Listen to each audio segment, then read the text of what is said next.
ahora vamos a pasar a hablar de otros temas con nuestra sección de Biología Marina con Estefanía Espejo, que ya está aquí con nosotros. Hola Estefanía, ¿qué tal? Buenos días, ¿qué tal? Muy bien, muy contenta de estar otra vez con vosotros. Hoy hablamos de otros temas un poquito más, exactamente, sobre todo pues es de la vegetación que tenemos aquí, ¿verdad? En los fondos marinos. Correcto, que es súper amplia y en muchos casos única en todo el mundo. Sí, hoy quería dar otro punto de vista totalmente diferente al que dimos la semana pasada. Me gustaría hablar de nuestros fondos marinos, porque bueno, muchas veces pues vamos a la playa, ¿no?, a pasear, o vamos simplemente ahora en verano a tomar el sol, pasar el día con la familia, y no somos conscientes realmente, ¿no?, de la riqueza que tenemos enfrente de nosotros, ¿no?, y lo que viene siendo la biodiversidad que tenemos en nuestras aguas.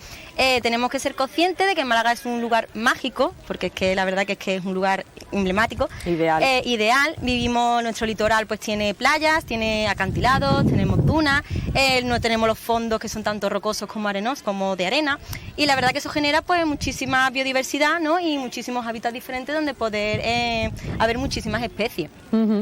Entonces pues la verdad que sí, la verdad que es una zona bastante importante. Además tenemos que tener en cuenta de que tenemos la influencia tanto del océano Atlántico, que entra por el estrecho de Gibraltar, como las aguas propias del Mediterráneo. Entonces es un enclave único, sí. Tenemos especies de aves marinas acuáticas, más de 100, más de 30 plantas litorales, más de 15 cetáceos distintos. ¿Cetáceos? ¿Qué son los cetáceos? Los cetáceos son delfines. Los delfines. Aquí lo podemos ver en Marbella, no ahora a lo mejor que está el mar más o más adentro. Se pueden incluso ver, de hecho la semana pasada, yo es que vivo en Fuengirola, pero la semana pasada estuvimos en la playa en Fuengirola el fin de semana y a lo lejos se pudieron ver. Sí.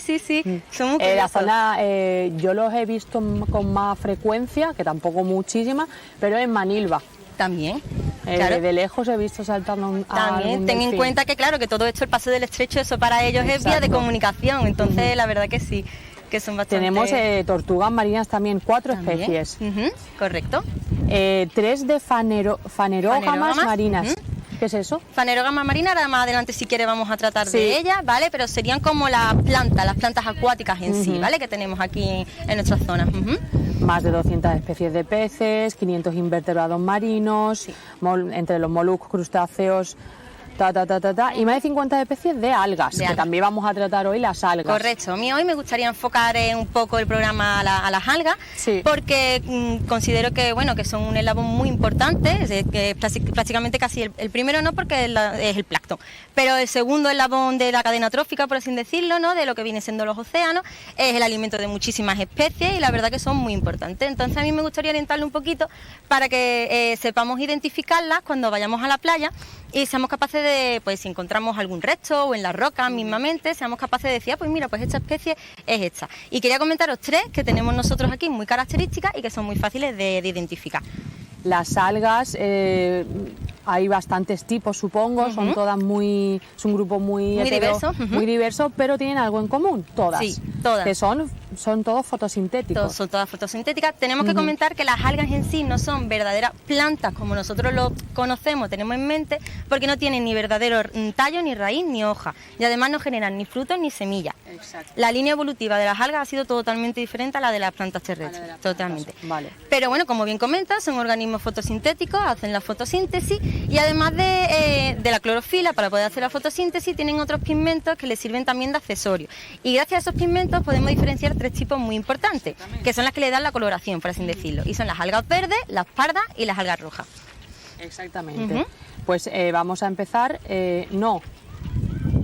Claro, aquí tenemos... Sí, empezamos si quieres por la primera, que son el alga parda. Bueno, me gustaría comentar también otra curiosidad de las algas, ¿vale? Y es que son organismos autótrofos, y esto es muy importante, ¿vale? Porque autótrofos quieren decir que ellas cogen del lugar donde viven el dióxido de carbono, el agua y las sales minerales. Y con eso generan ellas su propio alimento. ¿Qué quiere decir eso? Que están retirando dióxido de carbono de las zonas donde se encuentran. Y además generan oxígeno, son una fuente importante de oxígeno. O sea que no que contribuyen a la mejora de la contaminación de las aguas. De las aguas, correcto. Además, muchas de ellas también utilizan el nitrógeno y el fósforo como alimento y por lo tanto también lo que hacen es que limpian las aguas de la contaminación. Claro, hay que dejar claro que muchas personas, o es verdad que tendemos a, qué sucia está el agua, ¿cuántas algas hay? No, pero realmente no. Es lo contrario. Es todo lo contrario. Claro. O también, por lo que he podido leer, que también lo vamos a comentar cuando toque, que muchas son que estén en cierto, que nos las encontremos, también es sinónimo de que el agua esté contaminada. Dependiendo ¿no? de la especie, correcto. Claro, que nos puede indicar pues las dos cosas, ¿no? Ahí van las dos cosas. También tener en cuenta que si son grandes cantidades de algas lo que estamos viendo, o grandes cantidades, ¿no?, de masa, por así decirlo, lo que están haciendo es depurando en sí el agua. O sea, quiere decir que ha habido mucha contaminación, pero si la masa es grande, lo que están haciendo es limpiando el agua, están generando limpieza en esa agua. Entonces es importante. Sí, es importante. Que estén siempre van a indicar algo. Claro. Exactamente. Sí. Correcto. Pues vamos a empezar por, yo digo, el alga parda, tú dices la parte difícil. Vale, Dictyota dichotoma, ¿vale? Es una alga parda, muy característica porque su color es como amarillento y como su nombre dice, Dictyotoma, lo que quiere decir es que se ramifica en dos, se va ramificando de dos en dos. La vamos a ver muy sencillita. Es plana y es una especie endémica del Mediterráneo. ¿Qué quiere decir? Muy importante, solamente la vamos a encontrar aquí, en el Mediterráneo, no hay en ninguna otra zona del mundo. Además, se suelen encontrar en los sustratos rocosos, cuando vayamos por la roquita, en la zona del intermareal. Es esa zona donde empezamos a meternos en el agua, pero no nos cubre del todo. Entonces, es fácil poder verla, donde rompen, por así decirlo, las olas más o menos. Están en una zona donde hay bastante luminosidad para poder hacer la fotosíntesis y donde el oleaje no es muy fuerte. Entonces ahí más o menos se suelen situar ellas. ¿Y a quién ayudan estas algas? Ahí son muy importantes porque generan grandes comunidades, pues que sirven de cobijo para muchos invertebrados, para muchos peces, de protección de zona de cría también de muchos peces. Entonces la verdad que es bastante importante y soporta cierto grado de contaminación. Correcto. Pasamos a la alga verde, lechuga de mar. Sí. Ulva, esa es muy graciosa porque, como su nombre indica, es muy parecida a la hoja de una lechuga. Entonces nos la podemos encontrar en sustratos rocosos, pero es cierto que también muchas veces por el oleaje es arrancada y la podemos ver incluso en la orilla. Paseando por la orilla la podemos ver. Pero esa yo creo que es la que cualquier persona se la puede imaginar en la cabeza. Sí, es muy fácil de reconocerla. Además es un color verde vivo, se ve muy bien, se ve muy fácil. Y esta alga es el ejemplo que habíamos puesto antes, por ejemplo, de que suelen vivir en zonas que están muy contaminadas. Entonces, si no la encontramos, esta alga, lo que estaba comentando, en pequeñas cantidades, si son macro cantidades, ya sabemos que están generando y que están ayudando a la limpieza un poco. Pero a ellas les gusta situarse en aquellas zonas donde están muy eutrofizadas, es decir, que tienen mucho fósforo y mucho nitrógeno, que están muy contaminadas. En fin. Y eso, si podemos profundizar un poco, ¿por qué un alga es resistente a la contaminación? ¿Porque las condiciones le favorecen en algún aspecto? Claro, bueno, hablamos de contaminación, pero hablamos de contaminación de nutrientes, ¿vale? No hablamos de contaminación, entonces tenemos que pensar que ellas, como nosotros, pues nos gusta cada tipo de alimento, cada uno nos hemos diferenciado por gustarnos, por alimentarnos de un tipo de alimento, por así decirlo. Entonces hay especies que han utilizado el fósforo y el nitrógeno, que para nosotros son contaminantes porque lo que hacen es que eutrofizan las aguas, es decir, no permiten, por así decirlo, que pase la luz. Generan como capas de nutrientes, por así decirlo. Y estas algas han aprovechado eso y han dicho, pues de zonas donde hay muchísimos nutrientes de este tipo, de nitrógeno y de fósforo, que otras no las quieren, pues yo aprovecho y me las como. Y ellas han buscado su línea evolutiva por ese lado, por así decirlo. Qué curioso eso. Sí, sí. El alga roja.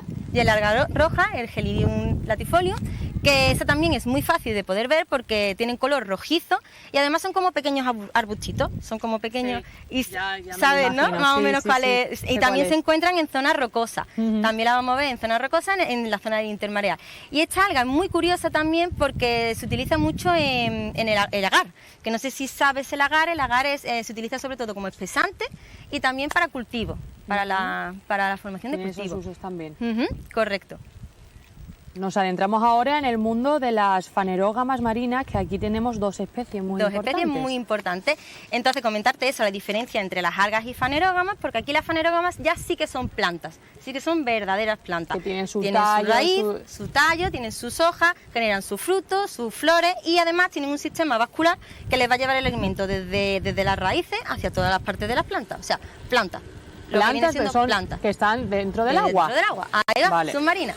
Y tenemos dos muy importantes aquí en nuestras costas. Una de ellas es la Cimodocea nodosa, que se pensaba que no había aquí en la zona de la Costa del Sol, pero sí que hay evidencias científicas que hay algunas poblaciones en la zona de Maro, incluso en la zona de Estepona se han llegado a ver algunas poblaciones. Y esta alga es muy importante porque lo que hace es que los fondos los arraiga. Es decir, los fondos arenosos como que los sustenta, los pone más firmes, por así decirlo, para que la arena compacta la arena, ¿no? Para que la arena no se nos vaya perdiendo. Ahí va, compacta la arena. Y además sirve como primera, como avanzadilla, para las formaciones de las praderas tan famosas de fanerógamas que nosotros conocemos. Entonces, esta llega primera y dice, si esto está bien y el suelo está bien, aquí podéis venir las demás.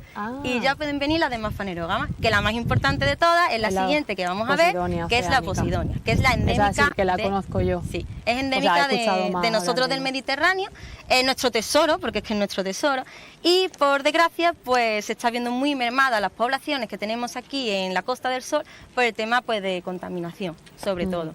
Porque, como has explicado, esto propicia que la arena se quede en el agua. Correcto. Y aquí con todo lo que está ocurriendo también, de temporales, de nuestra falta de espigones y que las playas están llenas de rocas, sí, pues no se queda la arena fija, correcto, por eso tenemos tantísimos movimientos de arenas, por así decirlo. Entonces es muy importante la presencia de este tipo de praderas, pues, aparte de la biodiversidad que generan, porque lo que te digo, son verdaderas praderas acuáticas, ¿no? Lo que tenemos, imagínate, ¿no? Pues de eso, de cría de especies, de todos los de animales que pueden vivir dentro de ellas, luego aparte el arraigo al suelo, ¿no? Que generan, la verdad que es muy importante. ¿Y cómo se puede solventar o mejorar este problema, por ejemplo, aquí, de la Posidonia? El de la Posidonia es muy curioso porque desde la Asociación de Produna, una asociación con la que yo estoy colaborando, que es de aquí de Marbella, lo que se está generando es un nuevo proyecto muy interesante porque hemos visto que existen pequeños núcleos de praderas de Posidonia aquí en Marbella. Porque a lo largo de la Costa del Sol, bueno, pues sabemos que existen en Maro, sabemos que existen en Calahonda también, son zonas de áreas marinas protegidas. Pero los pequeños núcleos que tenemos aquí en Marbella no están protegidos.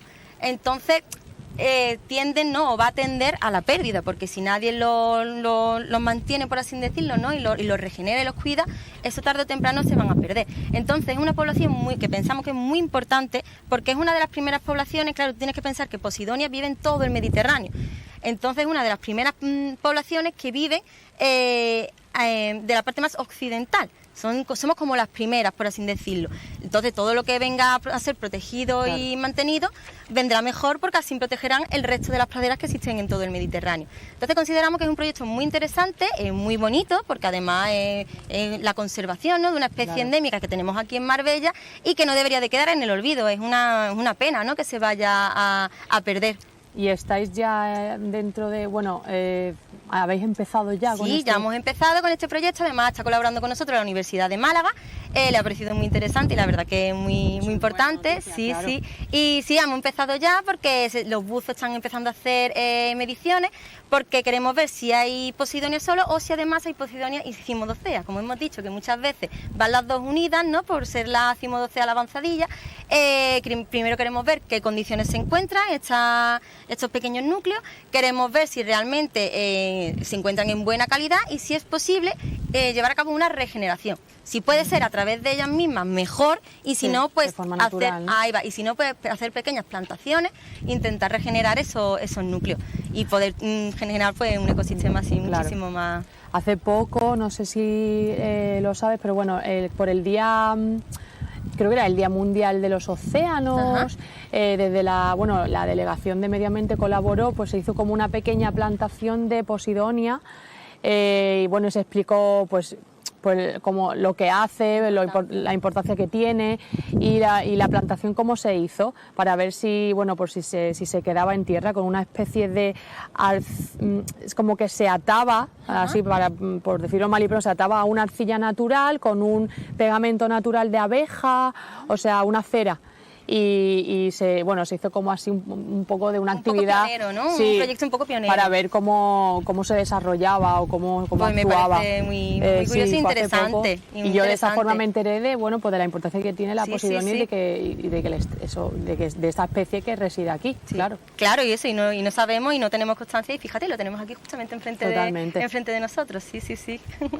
Pues nada, Estefanía, muchísimas pues gracias nada, por venir espero un día más. Que haya servido un poco, que cuando vayamos a la playa sepamos por lo menos, más o menos situarnos y estar un poco informados, ¿no? De lo que hay, y por lo menos lo ves y ya pues sabes un poquito de ello, de la función que tiene. Correcto. Pues muchísimas gracias. Nada, muchísimas gracias a ustedes. Hasta la semana que viene. Hasta la semana que viene.